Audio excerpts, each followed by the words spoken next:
একটা গানের লাইন আছে, পৃথিবী বদলে গেছে যা দেখি নতুন লাগে। আর এবারের আইপিএল দেখে আমার কাছে মনে হচ্ছে যে নতুন একটা গান লেখা উচিত এবং গানের লাইন হওয়া উচিত, টি-20 ক্রিকেট বদলে গেছে যা দেখি নতুন লাগে। কলকাতা নাইট রাইডার্স এবং পাঞ্জাবের ম্যাচটা যখন শেষের দিকে, তখন আসলে আমার কলিগরা বারবার একটা কথাই আসলে বলছিল যে ভাই আসলে হচ্ছেটা কি এই ম্যাচে কি ঘটনা ঘটছে, চলছেটা কি। আসলেই মনে প্রশ্ন জাগছিল যে ক্রিকেট দেখছি নাকি আসলে বেসবল জাতীয় কিছু একটা দেখছি। এটা তো আসলে ক্রিকেট হতে পারে না। কলকাতা নাইট রাইডার্স তারা 261 রান করেছিল 6 উইকেট হারিয়ে, এবং সেই রানটা 261 20 ওভারে তাড়া করে ফেললো পাঞ্জাব। 50 ওভারে না, 20 ওভারে 261 রান চেস করে ফেললো। 50 ওভার্স ম্যাচে 261 চেস করা ডিফিকাল্ট হয়ে যায়, আর সেখানে অনায়াসে আরামসে, ইনফ্যাক্ট কতগুলো বল হাতে রেখে জিতে গেল, প্রায় 8 বল হাতে রেখে, 8 বল হাতে রেখে 261 রান করে ফেললো পাঞ্জাব। মানে আনবিলিভেবল ব্যাটিং দেখলাম, আসলে আনবিলিভেবল ব্যাটিং।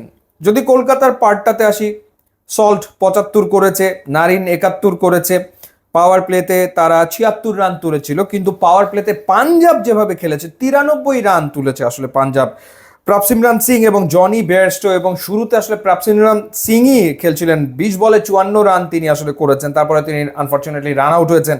এরপর জনি বেয়ারস্টো পিক আপটা করেছেন, শুরুতে একটু স্লো ছিলেন, তারপর তিনি যখন মারা শুরু করলেন, 48 বলে 108 রানের ইনিংস, 8টা চার 9টা ছক্কা, এবং শেষটা করেছেন শশাঙ্ক রেডেমশন, তাকে বলা হচ্ছে শশাঙ্ক সিং।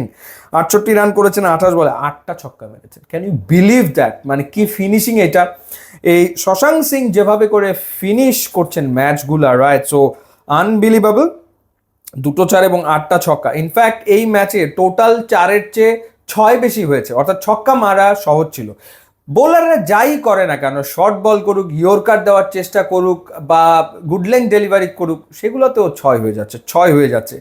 প্লেয়াররা ইম্প্রোভাইজ শটস খেলেই যাচ্ছে। এই হলো গিয়ে আসলে অবস্থা। স্যাম কারান 4 ওভারে 60 রান আসলে দিয়েছেন, আর্শদীপ 4 ওভারে 45 দিয়েছেন, আর কেকেআর এর বোলারদের ভেতরে 61 রান দিয়েছেন হচ্ছেন হর্ষিত রানা। 61 রান দিয়েছেন। রান আসলে সবাই দিয়েছেন, ইকোনমি রেট কারো 16, কারো 15, কারো 18। শুধুমাত্র সুনীল নারিন 4 ওভারে 24 রান দিয়েছেন, তার ইকোনমি রেট হচ্ছে 6। এবং সুনীল নারিন ব্যাটিংও 32 বলে 71 রানে সুপার একটা ইনিংস আসলে খেলেছেন। সো দারুণ ইনিংস খেলেছেন, বাট আর কেউ সেভাবে পারফর্ম করতে আসলে পারেননি। ওভারঅল 4টা 50 হয়েছে এই ম্যাচে, অর্থাৎ শশাঙ্ক সিং, প্রভসিমরান সিং, এরপর হচ্ছে সল্ট এবং হচ্ছে সুনীল নারিন, আর সেঞ্চুরি করেছেন আসলে Jonny Bairstow. So unbelievable match. Total 6 সংখ্যা যদি বলি, কলকাতার ছক্কা হচ্ছে 6, 10, 12, 14, 3, 17টা। কেকেআর এর ব্যাটাররা 20 ওভারের একটা ম্যাচে 17টা ছক্কা আসলে মেরেছে। আর পক্ষান্তরে পাঞ্জাবের ব্যাটাররা ছক্কা মেরেছে 9 আর 5 14, আর 2 16, 24টা ছক্কা মেরেছে পাঞ্জাবের ব্যাটাররা। 24টা ছক্কা মেরেছে 20 ওভারের একটা ম্যাচে। আর 4 মেরেছে পাঞ্জাবের ব্যাটাররা, 8 4 12, 13 আর 2 15টা। অর্থাৎ 24 ছক্কার বিপরীতে 15টা হচ্ছে 4। সো ছক্কা মারা সহজ।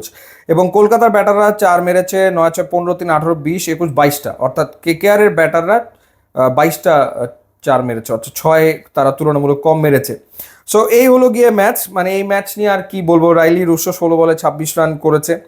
সো একটা আনবিলিভেবল, অবিশ্বাস্য একটা চেজ আসলে দেখে ফেললাম। সো এবারের আইপিএলে যা হচ্ছে অবিশ্বাস্য। এবং শেষ কথা ওটাই যে আইপিএলে ক্রিকেট হচ্ছে না বেসবল হচ্ছে, এটা নিয়ে আমি একটু সন্দিহান। না বেসবল আর ক্রিকেটের সংমিশ্রণে নতুন কিছু দেখছি, সেটা নিয়ে একটু সন্দিহান বোধ করছি। ইউটিউব, ইনস্টাগ্রাম লিঙ্ক দেওয়া আছে, আপনারা যোগ দিলে খুবই খুশি হবো। And thanks for watching.